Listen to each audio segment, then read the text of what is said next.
así, en continuidad, con la felicidad de poder agradecer a la producción y poder darnos la posibilidad de tener una conversación envidiable, de la cual hasta debo reconocer que un poquito nervioso me pone, pero siendo hoy ya casi 11 menos 10 de la mañana, es que queremos saludar a una figura enorme para el periodismo, que no es otra que Cintia Ottaviano, doctora en comunicación, periodista, docente, investigadora, escritora.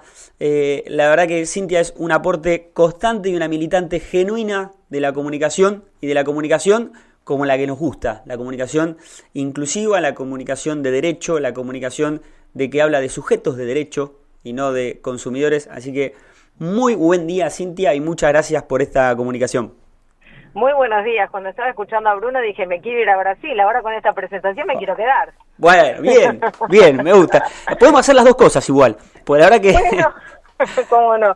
Muchísimas gracias, en serio, por esta oportunidad de compartir con la audiencia y con quienes están trabajando ahí algunas perspectivas sobre la comunicación democrática, ¿no? No, ni hablar, claro que sí, y más en este escenario en el cual estamos viviendo, que no por ahí no hace falta que te profundice tanto, pero incluso en unión con lo que veníamos hablando con Bruno de allí en Brasil, efectivamente lo que triunfa es algo que acá cada vez se ve más vigente, que es, yo a veces no sé si decirlo netamente como discurso de odio, pero sí una intencionalidad clara y agresiva de un sector muy importante de la dirigencia política que trata de acaudalar y ser representativa de un determinado sentimiento social al cual incluso alimenta, en contra de muchísimos otros espacios que van conquistando derecho y nada más.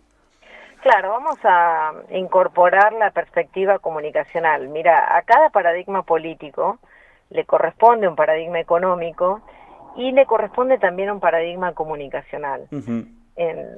Las derechas en el mundo entero se estructuran sobre los discursos de odio hacia quienes consideran enemigos políticos, porque justamente sus propuestas suelen ser redistribucionistas, desarrollistas, y las derechas en el mundo entero, el neoliberalismo, como también lo hemos dado en llamar aquí en la Argentina, lo que procura justamente es generar grupos estigmatizados por sus opiniones políticas, por sus ideologías, de manera de desclasarlos, si querés, del campo de la política, es decir, excluirlos del campo de la política, criminalizarlos y entonces convertir estados-nación potentes para la concentración de la economía, que entonces tiene un correlato en la concentración de la economía informativa, o si querés, de los recursos informativos, ¿no es cierto? Porque la redistribución de las riquezas no solo son económicas, sino también son informativas. De manera que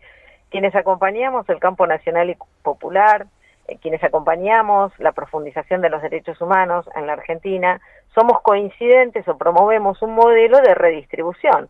Es decir, estamos en las antípodas de la concentración comunicacional, que es lo que estamos viviendo en la Argentina hoy, en una máximo exponente, es decir, nunca en la historia de nuestro país hubo tanta concentración comunicacional. Y nunca, la verdad, hemos hecho tan poco. Esto hay que reconocerlo, porque es totalmente insuficiente lo que estamos haciendo en el campo de la comunicación para lograr corregir las asimetrías que hay. Entonces vos te encontrás con que los pibes y las pibas, vamos a dar ejemplos prácticos, ¿no? Los pibes y las pibas que están haciendo tomas de escuelas como una forma de protesta profundamente democrática, que si la historizamos en la Argentina tiene una gran tradición en nuestro país, justamente por la conquista de derechos y sobre todo recordemos que la educación pública en el ámbito universitario recién llega a la Argentina de la mano de Juan Domingo Perón, ¿no es cierto?, de gobiernos peronistas. De manera que la escuela, el acceso al derecho humano a la educación es en la Argentina el gran movilizador también social, ¿no es cierto?, porque es el gran igualador. Vos podés acceder a una educación pública de manera real en toda la Argentina. Luego podremos encontrar, por supuesto, algunas diferencias, porque si yo no tengo los recursos económicos para comprar los útiles o para acceder a la bibliografía que necesito, por más que pueda ir a la escuela, evidentemente no estoy en igualdad de condiciones que aquella persona que llega alimentada a la escuela, por dar un ejemplo. Totalmente de acuerdo, pero no deja de ser nunca el rol del Estado el que efectivamente crea esa igualdad de oportunidades. Por lo menos... Claro, es lo más igualador, ¿no es cierto? Claro, no nacer condenado. Ese es la ecuación que tiene que responder el Estado.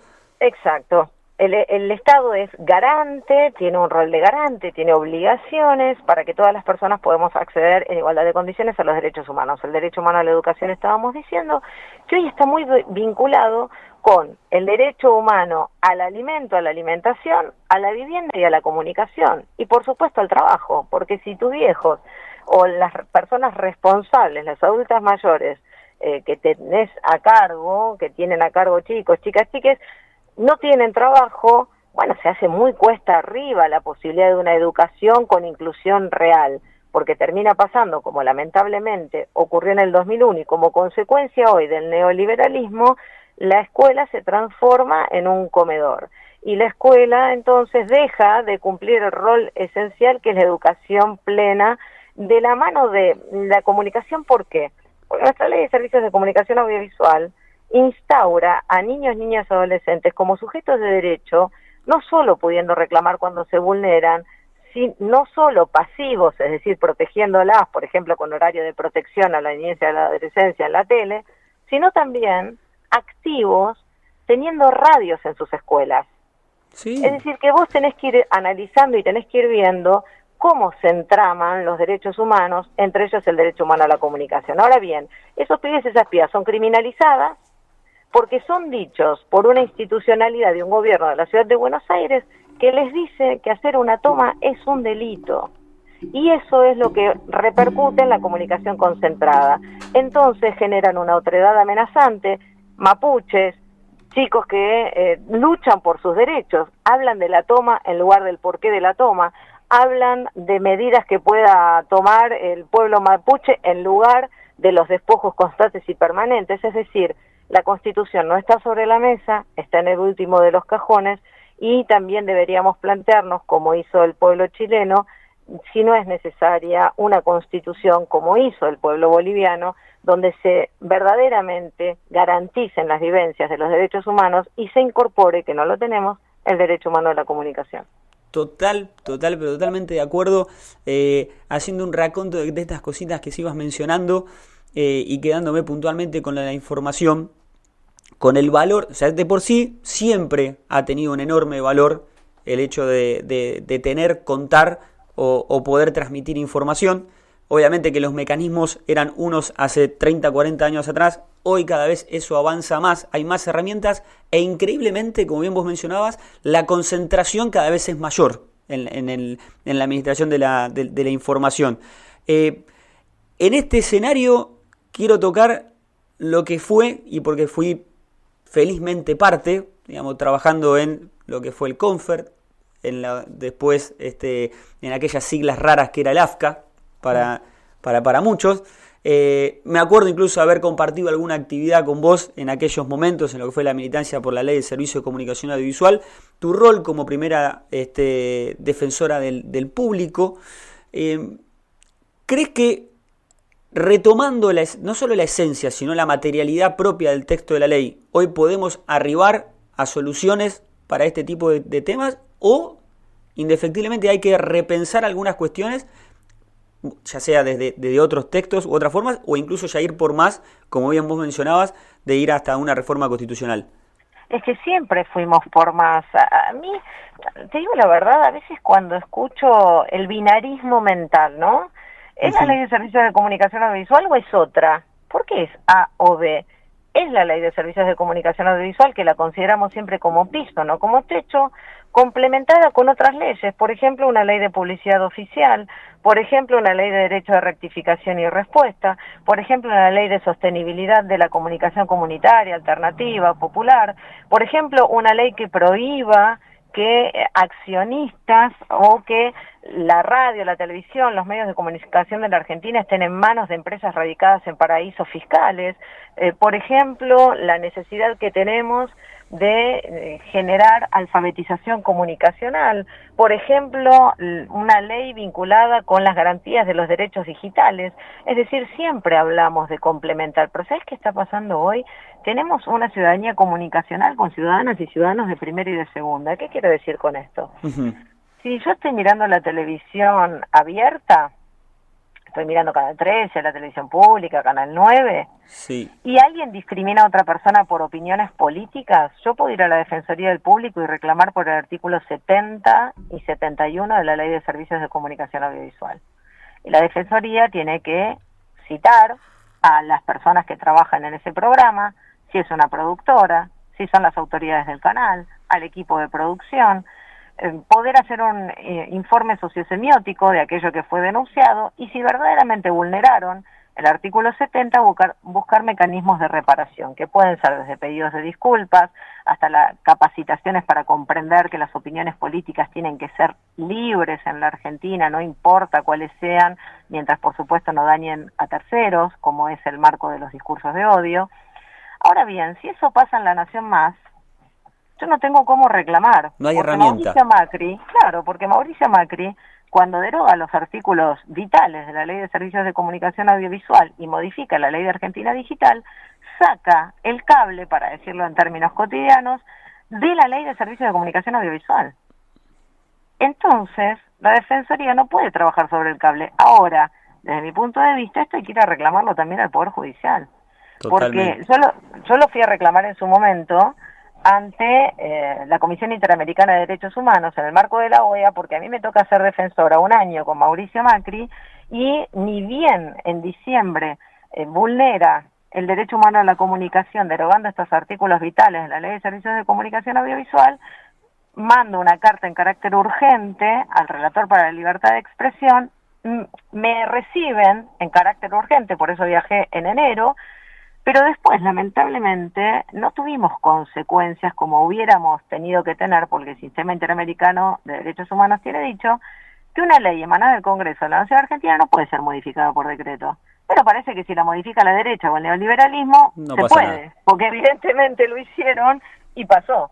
Entonces, todavía no había comenzado la aplicación plena porque le pusieron fechas. Es una ingeniería muy compleja la que el macrismo ejecutó en muy poco tiempo, y eso demuestra que la tenían preparada como planificación estratégica, así es, porque te acordás del, vamos viendo, yo no sé si eso no se hacen. Por favor, esto fue una ingeniería extraordinaria y lo denunciamos en su momento como planificación estratégica para transferir los recursos económicos e informativos de quienes menos tenían hacia quienes más tenían, porque lo que hizo Mauricio Macri fue la ultraconcentración comunicacional.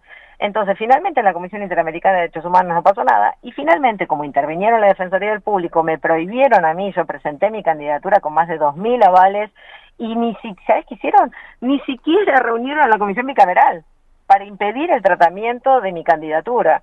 Entonces, intervinieron la Defensoría, y ahora que tenemos defensora que se recuperó, la Defensoría del Público, bueno, es necesario recuperar la Ley de Servicios de Comunicación Audiovisual, porque además de esta ciudadanía de primera y de segunda, están desfinanciando, por ejemplo, la Defensoría del Público, porque los recursos económicos devenidos de los gravámenes que se cobran no están yendo ni a la Defensoría del Público, ni a RTA, ni hasta la Casa del Teatro, el INCA, el INAMU, los FOMECA, que ustedes saben, además es la ley que también votaron del Frente de Todos para quitarnos esos derechos, y que ahora se pelea por 50 años cuando eso no debería tener fecha.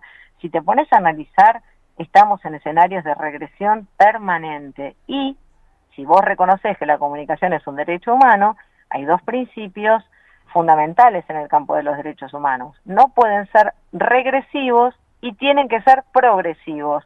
Dos cosas que no están pasando. Que no están pasando. Y eso, vos hoy, Cintia, lo percibís desde un lugar de que, viste que comúnmente, a mí siempre me molestó mucho, por no decir enojo, viste cuando se habla de correlación de fuerzas, como burda excusa para palabras más, palabras menos, no hacer las cosas, dejar pasar, hacer oídos sordos. A veces yo siento que se asiste mucho hoy en la conformación del Frente de Todos a una ecuación muy cercana a esa frase. Entonces, van pasando muchas cosas, porque pasa el tiempo, por sobre todo, y por ejemplo, medidas como la que vos mencionabas, que Mauricio Macri tomó en menos de 30 días, en 15, en 20, o sea, pues fueron un par de semanas, a veces se pierde dimensión, pero en los primeros 60 días fue brutal la manera en la cual se reconfiguró el ordenamiento jurídico y político de Argentina, y ni hablar económico, digamos, en términos consecuentes, y hoy nosotros, digo nosotros porque me considero representado a fin de cuentas por el Frente de Todos, hay como una cuestión de bastante letargo al momento de actuar sobre este tipo de cuestiones. ¿Por qué sentís que puede hoy, o podemos estar hoy inmersos, digamos, en esta situación de letargo, ¿no? de quietud?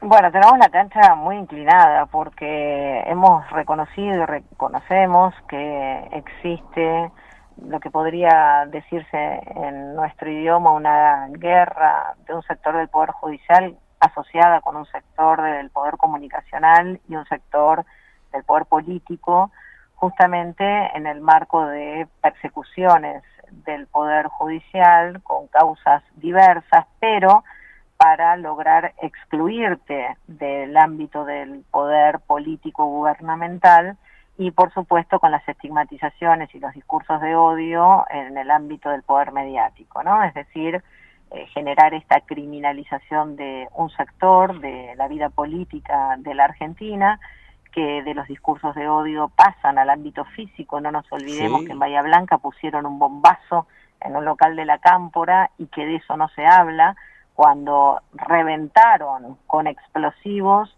un local de una fuerza política de la vida democrática de la Argentina, y fue tan fuerte ese bombazo que reventó vidrios de todos los locales de enfrente, de alrededor, y todavía no sabemos qué pasó, quiénes lo hicieron, y no hay responsables. Eso es un hecho muy grave para la vida democrática, porque esa realidad fue antecedida por vandalizaciones a monumentos de Néstor Kirchner, Cristina, la Madre de la Patria, Osvaldo Valle, Rodolfo Walsh, los pañuelos, las placas de las memorias, en ya una clara violencia política, y luego, como sabemos, en el atentado, el intento de magnicidio de nuestra vicepresidenta. Entonces, el escenario es extraordinariamente anormal para la vida democrática, desde la recuperación de la democracia hasta aquí. Y eso hace que, evidentemente, en este tiempo excepcional, que tuvimos la excepcionalidad de la pandemia, la excepcionalidad del COVID y la excepcionalidad política que estamos viviendo, bueno, se pueda leer como aletargamiento. Y ahí es interesante el debate, ¿no? Porque siempre es el huevo o la gallina, en el sentido de la correlación de fuerzas se genera por el poder electoral o por las políticas públicas. Y el caso de Néstor Kirchner yo creo que es el mejor ejemplo, ¿no? Que asume, Cristina siempre lo recuerda, con prácticamente la menor cantidad de votos de la historia electoral de la Argentina, y yo te confieso que no lo voté, porque la verdad es que aquí en la ciudad de Buenos Aires había una lectura que venía de la mano de Duhalde, y veníamos de luchar contra la maldita represión de Duhalde y la memoria de Costecchi y Santillán y la búsqueda de justicia, ¿no es cierto? Entonces nada que pudiera venir acompañado de esa perspectiva política, a mí entender, podía ser votado. Y sin embargo, por supuesto que las gestualidades iniciales las miré con mucha atención, ¿no? Cuando baja a la plaza, ya cuando recibe el bastón de mando y lo da vuelta, para el otro, cuando empezás a recorrer un poquito más su vida política en el sur, cuando entonces, para mí, baja el cuadro de Videla, bueno, yo empiezo a levantar la mano, empiezo a mirar, y eso es una construcción de correlación de fuerzas, ¿no es cierto? Evidentemente la fuerza electoral no estaba, pero la prepotencia en términos acteanos, ¿no?, de Roberto Arlt, la prepotencia de las políticas públicas, de las decisiones, de con quién aliarse para dar las luchas. Si bien en el campo comunicacional no me encuentran adhiriendo al 100% por el decreto de fusión de Multicanal y Cablevisión, sí, por supuesto, en el gobierno de Cristina Kirchner, cuando toma nuestras banderas de lucha por una comunicación democrática, ya no hay dudas de dónde es necesario empujar, ¿no es cierto? Y ahí se genera, desde mi punto de vista, una correlación de fuerzas extraordinarias, porque es Cristina Fernández de Kirchner la única, además de presidenta, la única persona en mando del Poder Ejecutivo que no le da absolutamente nada a la comunicación concentrada, que no la engorda, digamos, como hicieron todos los presidentes de este país, desde los genocidas en adelante. Porque antes de la dictadura cívico-militar, empresaria, judicial, clerical y mediática, Clarín era un diario fundado por un partido político, lo tenemos clarísimo, ¿no es cierto? El frondicismo funda el diario Clarín, así como el Partido Conservador funda el diario La Nación, es decir, que la historia de los medios de comunicación en nuestro país nacen estrictamente en la política.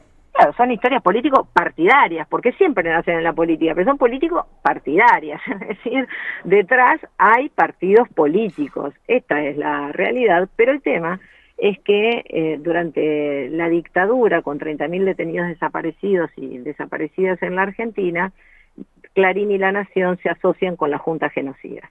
Entonces, cuando deciden ser socios de los genocidas y asumir el mando de papel prensa, la realidad comienza a ser completamente otra. Y desde entonces, desde los genocidas hasta acá, todos los presidentes posteriores democráticos engordaron la concentración del grupo Clarín La Nación, porque se muestran como competencia, pero son socios en los negocios, en Expo Agro y en un montón de negocios más, con la excepción de Cristina Fernández de Kirchner. Y también Cristina Fernández de Kirchner lleva otra excepción, además de haber sido 2 veces presidenta de manera consecutiva y de haber sido la primera presidenta de la historia de la Argentina por el voto popular directo en 2 mandatos, y es el intento de magnicidio, ¿no? Sí, sí. Y ahí me animo más de que todo lo que le tocó afrontar a Cristina, por sobre todas las cosas, nunca dejó de poner sobre la mesa, paso a paso, en cada una de las instancias que le iba tocando,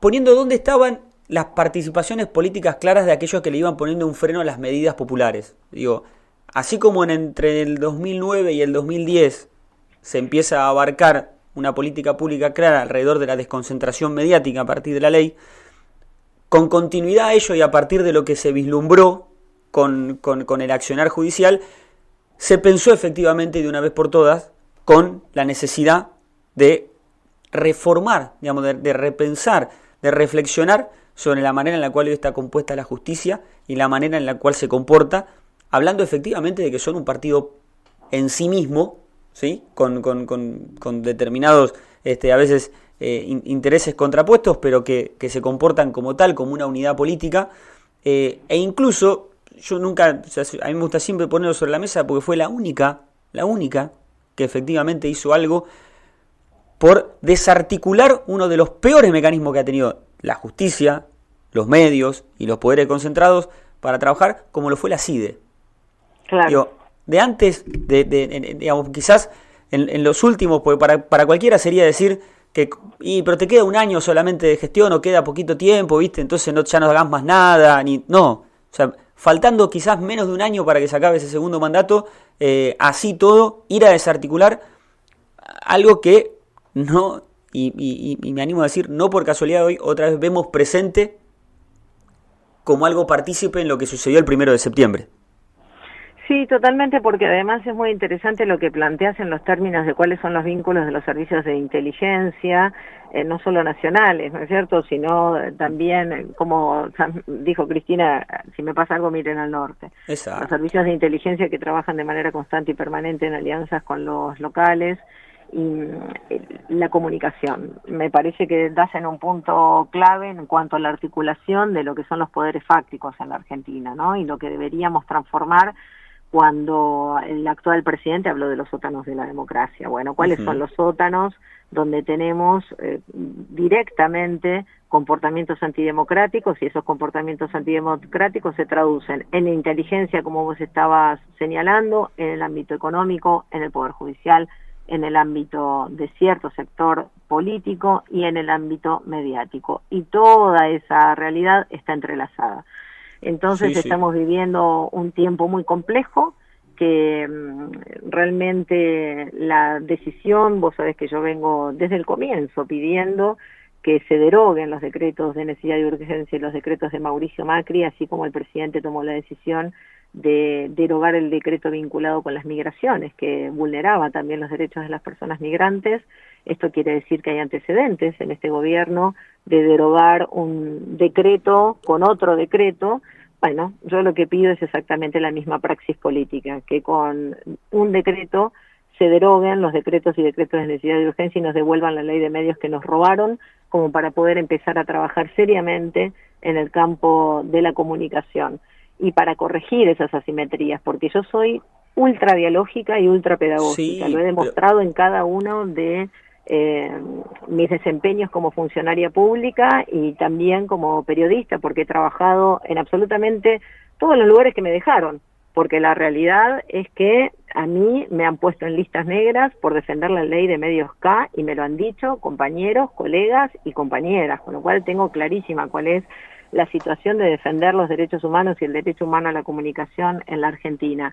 Pero cuanto menos es necesario empezar a trabajar no solo en la recuperación de la Ley de Servicios de Comunicación Audiovisual, sino en ese paquete legislativo que presentó la diputada Lampreaga y el diputado Carro, para lograr corregir las extraordinarias asimetrías que tenemos hoy, porque si no, mientras tanto, no hay una verdadera democracia. Y el año que viene cumplimos 40 años de recuperación democrática, así que yo invito al radicalismo, invito incluso a Juntos por el Cambio, a la coalición, el PRO, que coquetean con lo que dicen que es el radicalismo, para que vayan a buscar el Consejo para la Consolidación Democrática, el COCODE, para que vayan a buscar el libro que yo tengo de UDEVA, que se llama Radiodifusión, que es el proyecto de radiodifusión presentada por ese Consejo para la Consolidación Democrática de Alfonsín, que se preocupó por pensar a ver cómo podemos fortalecer la democracia, ¿no? Para que no nos la vuelvan a arrebatar. ¿Y sabes cuáles eran los conflictos que planteaban hace 40 años?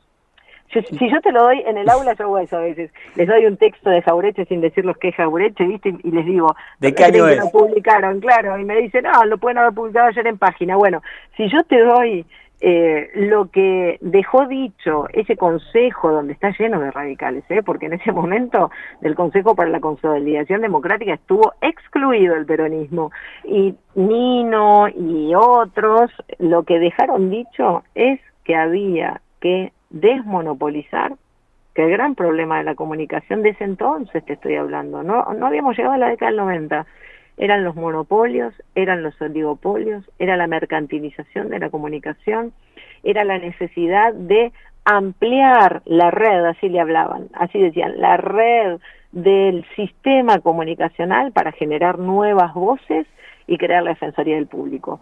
Te invito a que lo repases. Lo único que hicimos fue crear la Defensoría del Público. El resto es deuda pendiente. Yo no quisiera celebrar los 40 años de democracia, 40 años, 4 décadas, toda mi vida, y tengo un poquito más, sin haber hecho los deberes que el padre de la democracia, que es Alfonsín, nos dejó.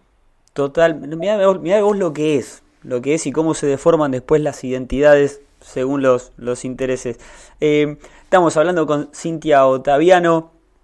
Sinceramente, siento que se puede hablar todo el día, siento que porque la identidad es total, el compartir esta lectura es total, y cuán necesaria es la búsqueda de seguir de mínima, obviamente reflexionando, pero efectivamente empezar a trasladar a hechos concretos y a otra vez una voluntad militante y de acción, porque está súper genial avanzar y profundizar en los diagnósticos que todos vamos haciendo, pero creo que es necesario rápidamente retomar la bandera de la lucha por la búsqueda de la amplitud de derecho en el marco de la información, y esto que vos bien mencionás, y un llamado hacia el año que viene Por lo cual, para ir cerrando esta conversación, siendo acá, habiendo sido militante, siendo militante y estando tan presente en lo que es la lucha por el derecho en el plano comunicacional, siendo egresado de la Facultad de Sociales aquí de Lomas de Zamora,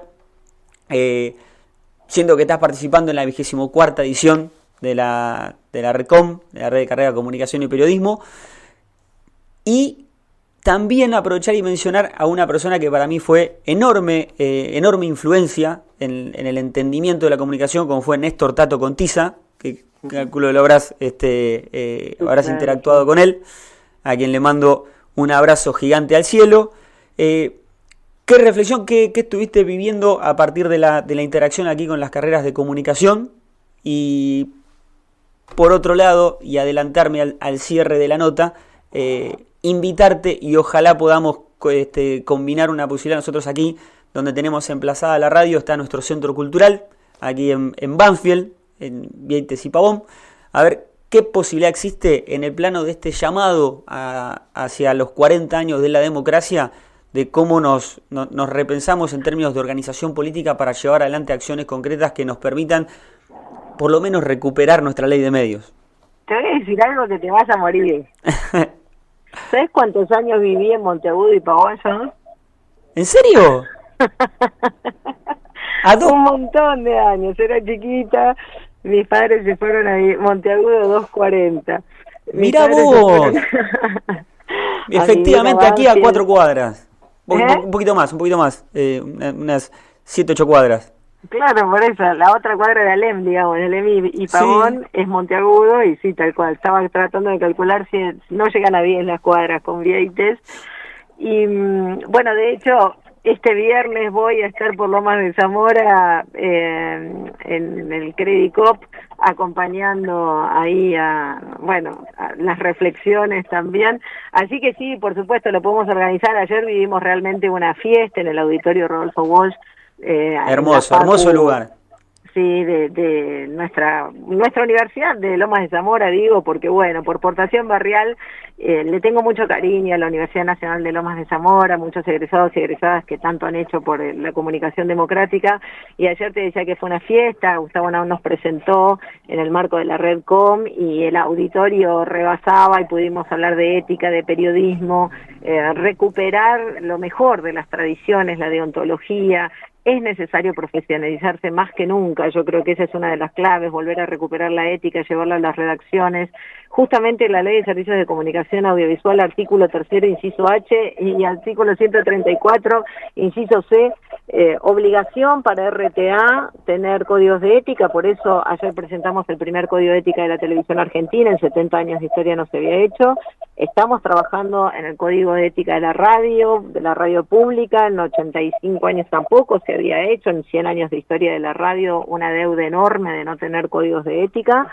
Así Increíble. Que la invitación que hicimos ayer en el auditorio, ante tantos compañeros, compañeras, compañeres, y con mucho entusiasmo, por eso digo que fue una fiesta, a pesar de lo que nos toca vivir, la fuerza de saber que nuestra victoria es no claudicar nunca jamás, y ante cada afrenta más fortaleza. Así que invitamos a todos los medios de comunicación del ecosistema comunicacional ampliado a que hagan sus códigos de ética, a que le digan a las audiencias cuáles son sus compromisos y a que los cumplan. En México tienen una estructura legislativa que la autoridad de aplicación ha establecido lineamientos para códigos de ética que son obligatorios, que los hagan en todos los medios. A veces está bueno mirar para afuera y entonces reconocer en lo que está pasando en otro país una posibilidad de que ocurra aquí en la Argentina. Me parece bárbaro. Tarea para nosotros aquí entonces de llevarlo adelante. Muchísimas veces quizás nosotros lo tratamos de transmitir desde un lugar cuando se van sumando programas, ¿no es cierto? Y aparecen esta amplitud de la familia de Radio Brújula. Siempre vamos conversando en todo el arco de la libertad de expresión. La libertad de expresión no es sinónimo de cualquier cosa, y eso la verdad que con el tiempo cada vez uno lo comprende y lo asimila mucho mejor. Hay cosas que efectivamente tienen que darse como debates relativamente saldados, ¿no? Digo, no todo puede no todo puede seguir siendo metido en la misma bolsa, y es una grata manera de marcar el rumbo de hacia dónde tendremos que comportarnos también como sociedad y cómo tenemos que crecer como tales, y por ende periodísticamente, que a veces o lastimosamente se encuentran cada vez más representantes que lo deforman mucho a este oficio. Así es. Así que la verdad que, Cintia, muchísimas gracias por este tiempo, por esta salida. Obviamente agradecer aquí a compañero Willy Barbieri, que hizo posible también la entrevista, y contá con nosotros por sobre todas las cosas de acá, desde nuestro lugarcito en Vieites 307 en Banfield, como férreos militantes para seguir bregando y buscándole la manera a que se entienda que este oficio es por sobre todas las cosas para ampliar derecho, digamos, para constituir sujetos de derecho y no para vender un producto, eso por sobre todas las cosas. Así es, mi brújula puesta en Vieites y Pavón, atenti y fioravanti, que para allá vamos. Muchas gracias, Cintia, muchísimas gracias. Gran abrazo, gracias a ustedes. Adiós. Chau, chau.